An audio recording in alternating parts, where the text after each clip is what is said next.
Good afternoon, Neuro, and welcome to Gael Zone. Alongside my co-host Frank LaBella, I'm Chris Cilauro. We're bringing you up to speed in sports around Iona, New York, and the nation.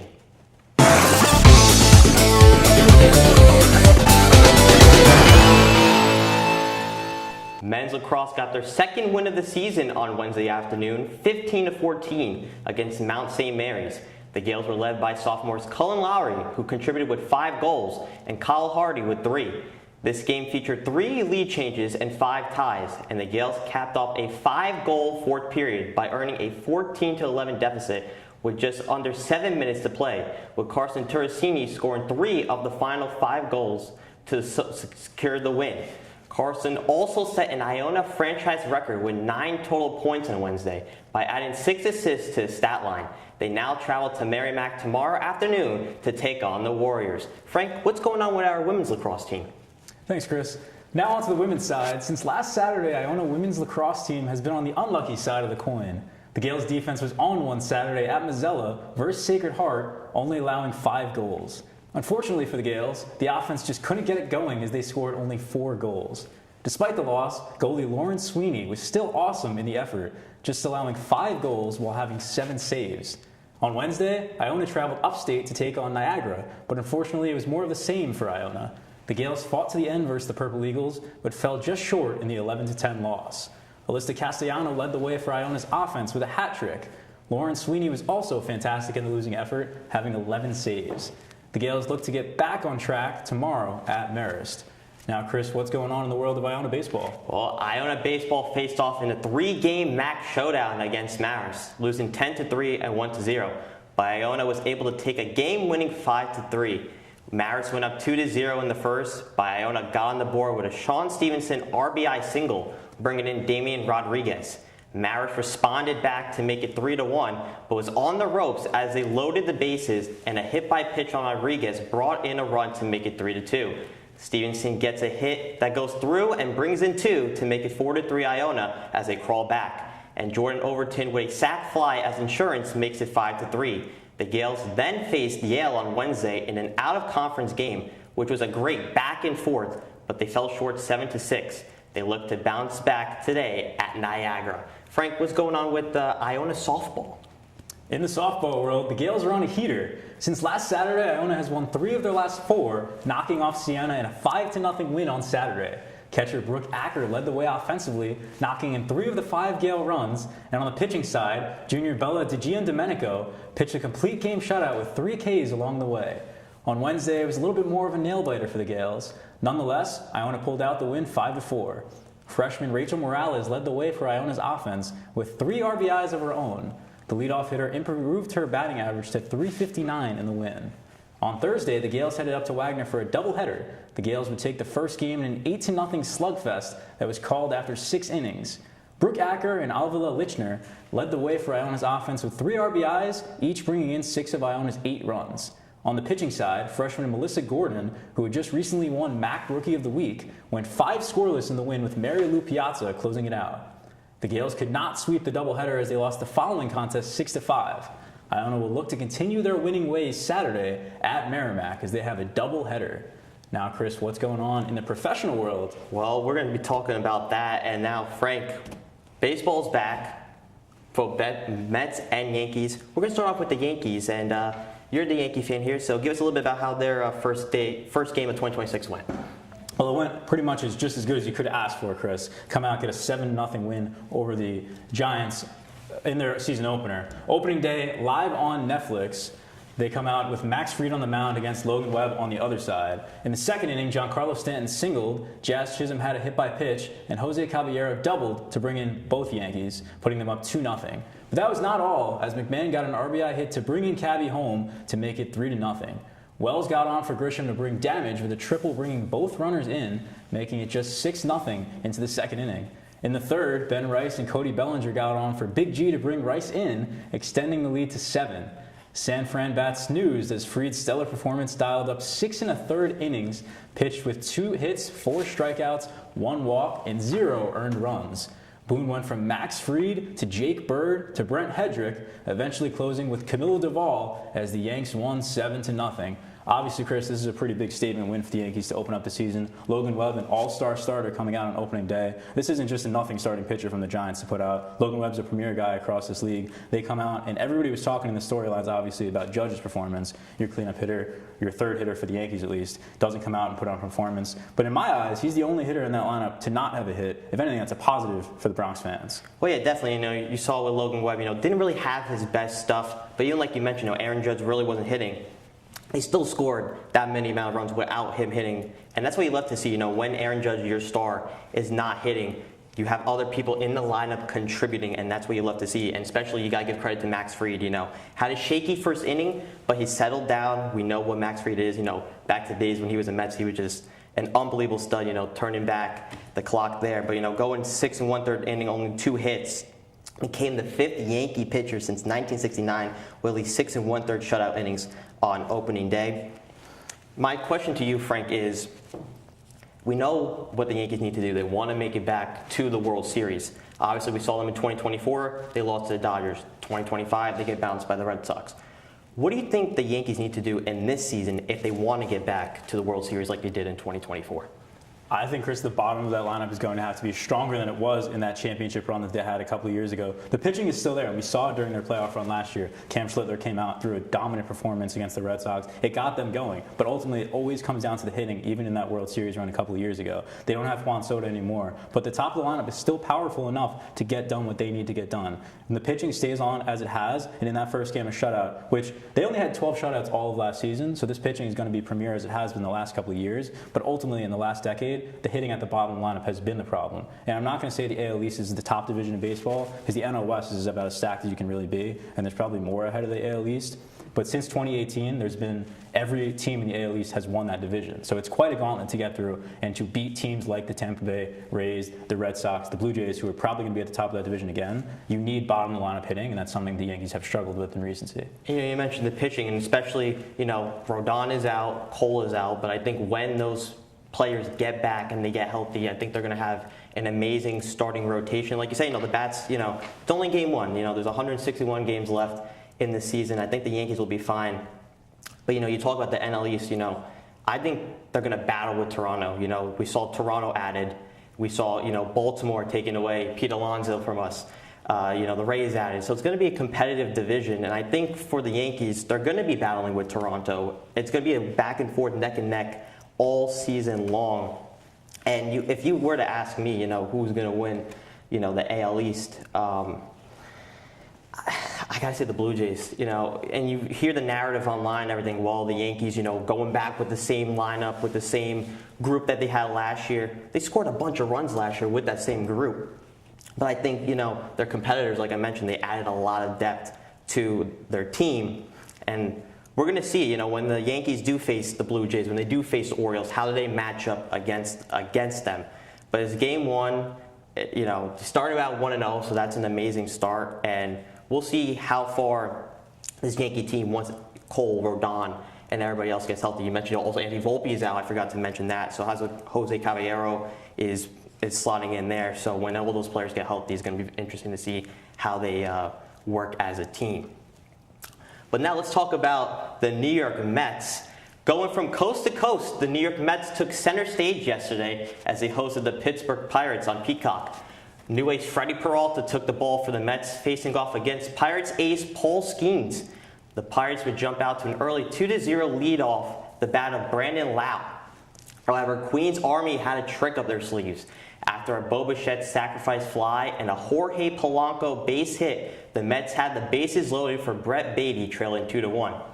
Beatty would smack one to center field as O'Neal Cruz misplayed the ball for a bases-clearing triple.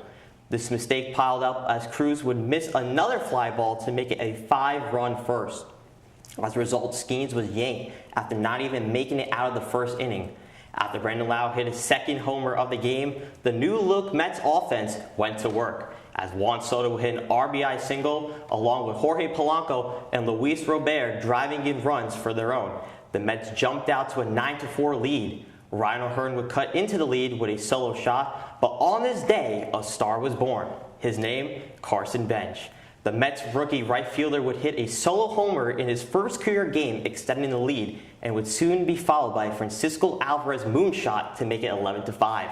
The Mets hold on and win this one 11-7. They are right back at Citi Field tomorrow at 4:10 p.m.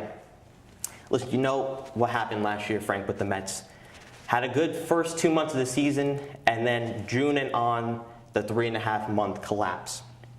And you go into this offseason, and our president of baseball operations, David Stern, said, we're not going to run it back with the same roster. There's going to need to be change. So what change did they make? Well, they get rid of beloved Met Brandon Nimmo for Marcus Semien. Pete Alonso goes to Baltimore, and Edward Diaz now goes and tries to win a three-peat with the Dodgers. And Mets fans, including myself, were upset about these changes because we've seen these Mets throughout the years. You know, I've seen them, you know, Pete Alonso and Brandon Nimmo in the farm system. You know, the Edwin Diaz trade when he came over. It was rough. I'm not going to lie, it was rough. But the moves they made this offseason in January, I loved. And especially Freddie Peralta.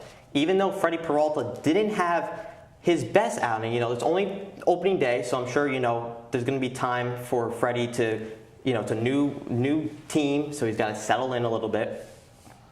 But I think, you know, they're going to be just fine. And Frank, I want your thoughts. You know, what were your thoughts about, you know, this new Mets lineup with Bo Bichette, Jorge Polanco, and this new look that everybody's calling the Mets? Well, Chris, I'll give you one stat just to lead it off here, and it says a lot of words in just a couple of words. First time in MLB history that the reigning Cy Young winner comes in his first start and doesn't complete his first inning in the next season. Obviously, it's huge that they ripped Paul Skeens off the mound in that first inning, and this lineup's going to be a little bit better than people expected. I can understand as a Mets fan from that perspective not wanting those guys. The core of the team has departed in this offseason. There's no surprise there. Nimmo, Alonso, McNeil, those guys were big on this team. But eventually you have to stop running that same lineup back and realize you're in a competitive division and you're not going to get past that wild card round if you keep running that type of squad back. Now, the pieces they brought in, it's interesting to me because a lot of the infield is playing out of position, first of all. And the entire infield has been replaced other than Francisco Lindor. So you have Bichette, Semien, and Polanco over at first base now. Defensively, it's going to be a little bit odd. But in that first game, it wasn't so hard to work through for them. And honestly, if they can keep errors down and keep that, again, bottom to middle half of that lineup up, because the top of the order with Soto, Lindor, Bichette, you know that's going to be consistent, and it's probably going to lead to a lot of guys on base.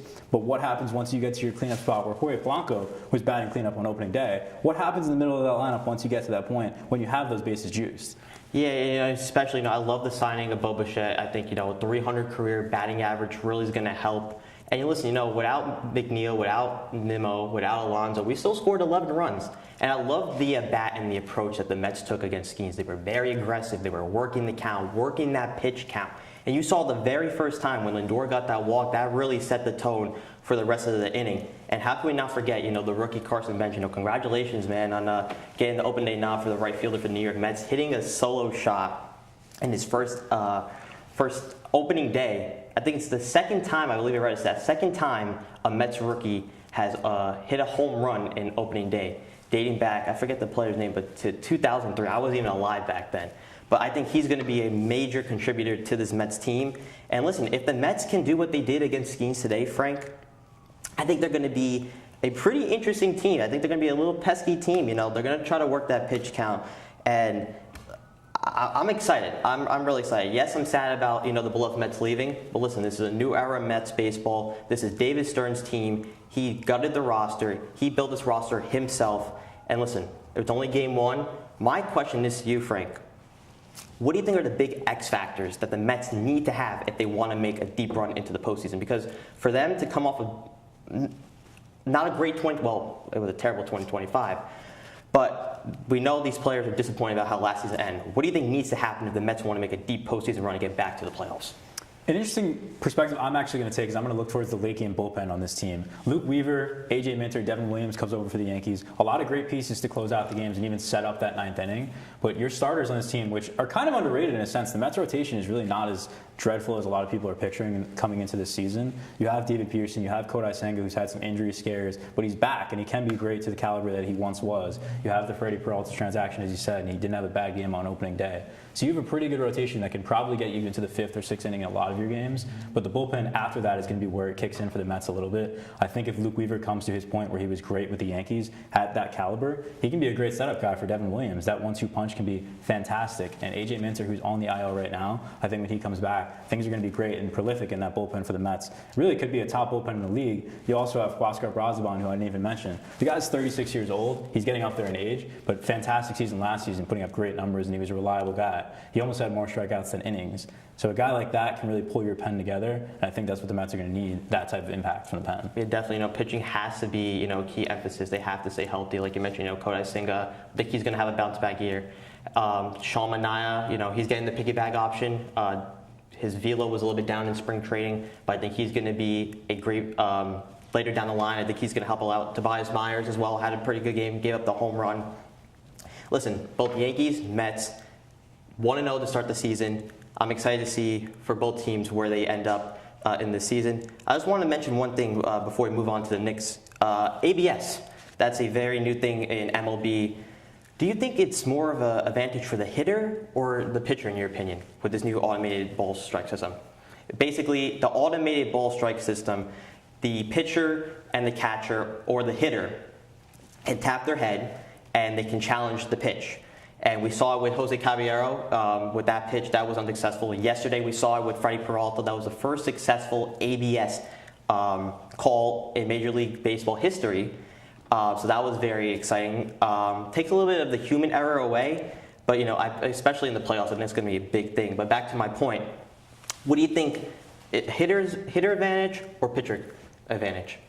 I think from what we've seen so far, it's been more of a pitcher advantage. And a lot of the calls that ABS has had so far, it's been the pitcher noticing something, or even the catcher noticing the zone. I think it's easier for the pitcher and the catcher to detect a strike or a ball than the batter, because you can't necessarily see the edge of the plate. And that's where a lot of the ABS calls are coming, on the outside part of the plate, because obviously it's a little bit harder for a hitter to view. We've seen a lot of successful challenges on both sides so far, but I think it has been leaning slightly towards the pitcher-catcher. And you mentioned the Caballero one with the Yankees. Alvarez did it, I think, in the 9th inning last night, and it prevented a Pirate from getting on base and potentially starting a rally. It's big in these late game situations. And honestly, I'm a big advocate for ABS right now. I don't think it takes that long. It's a quick couple of seconds just like that, and boom, you got a different sway of the game. And you're keeping runners off base by doing that type of thing. So I do think it's a slight advantage for the defense, but I don't mind it at all. Yeah, also I forgot to mention, you get 2 per game, and if you lose 1, you only have 1 remaining for the rest of the game. So this is going to be very exciting to see how each team uses the ABS system. It's going to be exciting. It's going to be exciting to see how the Mets and Yankees continue their 2026 campaign, and I'm very excited to talk about it here on Gael Zone. Let's move it over now to some basketball, and let's talk about the New York Knicks. Jalen Brunson carried the New York Knicks to a 121-116 win over the New Orleans Pelicans on Tuesday night, scoring 32 points, including 15 in the fourth quarter, with Karl Anthony Towns adding 21 points and 14 rebounds, and OG Anunoby contributing 21 points. Brunson's late fourth quarter surge, including 10 straight points, helped the Knicks pull within percentage points of the Boston Celtics for the second place in the Eastern Conference. Zion Williamson led New Orleans with 22 points, and Jeremiah Fears had 21, but the Pelicans couldn't close the gap in a game that stayed close through the second half. 2 nights later, the Knicks' 7-game winning streak came to an end as the Charlotte Hornets snapped a 114-103 win victory. Con Knippel scored 26 points, hitting 6 three-pointers and becoming the youngest player in NBA history with 215 in the season. While LaMelo Ball added 22 points and Brandon Miller 21 with 8 rebounds, Miles Bridges and Kobe White each chipped in 17, helping Charlotte dominate after halftime. For New York, Brunson had 26 points and 13 assists, and Anunoby scored 17. But the Hornets' second half run, including a late dunk from Bridges, sealed the win. The Knicks prepare for a challenging 4-game road trip, which begins against OKC on Sunday night. I can't believe how fast this NBA season has gone. We're getting close to the end, and the Knicks, they're getting ready to face OKC now. Challenging road trip coming up ahead. OKC dominating the league right now, coming off that championship win. This Knicks team, they've been a little inconsistent. And when I mean inconsistent, I mean they would win 2 games, then they would lose 4. Then they go on like a 7-game win streak, and then they go on a 4-game win streak. My question to you, Frank, is this. Now that we're here, the final 8 games of the season, they got OKC now. They got Houston, Memphis, Chicago, Atlanta, Boston, Toronto, and then they face the Hornets again for their last game of the season. With those teams in mind, and with those final games, What do you think the Knicks have to do in these last few games if they want to make a deep postseason run? Because we mentioned here on Gael Zone time and time again, and everybody knows this, the Knicks, it's a championship or bust type of year. But what do you think they need to do if they want to get to the championship round and make a deep postseason run? I think you got to take the easy ones, Chris. You have the Hawks out there, just made a couple of trades. It's an exciting young team, but it's not a team that's going to go anywhere as of this season. So you got to take down teams like the Hawks. You got to take down a Memphis squad, especially. The Grizzlies are towards the bottom of the Western Conference right now. These are teams that you have to conquer in order to get to the bigger teams like Houston, like OKC, like the beasts of the East right now are rising in Boston right now, a potential championship favorite. Teams like that are not teams I'm expecting them to beat right now, but you have to take the lower caliber teams like the Grizzlies, like the Hawks, in order to pick up some momentum heading into the postseason. Now, they've had some big stretches in the postseasons in the last couple of years. Haven't gone the farthest, nearly as far as the Knicks fans have wanted them to go. But in order to reach that point, I think these smaller wins are going to be something that they need to take in the next couple of weeks. And an OKC team who just lost to the Celtics with SGA back in the lineup, it's a different story now for an OKC team who's losing to these bigger squads. Yeah, like you mentioned, they have to win against these teams that are not playing great. Any big X factor you're looking out for in the next few games that if this star breaks out, they're going to carry this Knicks team into the postseason? Any player that come to mind at all? I actually look towards the forward duo as you look at it between Bridges and Anunoby, because you have Cat, who, as you mentioned before, is a double-double machine, really. He's giving them that just about every night, and they have a solid bench to work with, a better bench than they've worked with in the last couple of years under Coach Tibbs. Now you have Mike Brown, who works the rotations a little bit differently, and now you have a deeper backcourt especially. But the forward game with Bridges and Anunoby, it's an X factor in my eyes because they can drop anywhere from single digits to 30 pieces, both of them. And if they're both clicking on the same night, teams are going to have to figure that out a little bit. A powerful forward on your squad who can drop that number of points, it's a different story in terms of how you're guarding and approaching a team defensively. And I think when both of those Knicks forwards are on their game, it is a massively different squad in the Eastern Conference to be reckoned with. Yeah, it's going to be very interesting to see how this Knicks team battles out for the next few games. We know it's a championship type of squad. New York wants to bring a championship. So we'll see, as these games go on, we'll see if the Knicks can do it. But Frank, let's stay on the topic of basketball. The month is March. It's March Madness, and we've seen a lot of madness thus far in the tournament. Give us a little bit about what's been going on in the tournament thus far. That's right, Chris. It is the most wonderful time of the year. College basketball is inching closer to its national championship just over a week away. While this year's bracket hasn't been stuffed with massive upsets or crazy Cinderella stories, fans have received plenty of buzzer-beater finishes. The field is down to just 12 teams, with 4 more to be knocked off tonight. Last night, the West and South regions cut their pool in half, with 4 closely contested matchups. The remaining 4 games of the Sweet 16 round are slated for tonight, and it's an action-packed evening.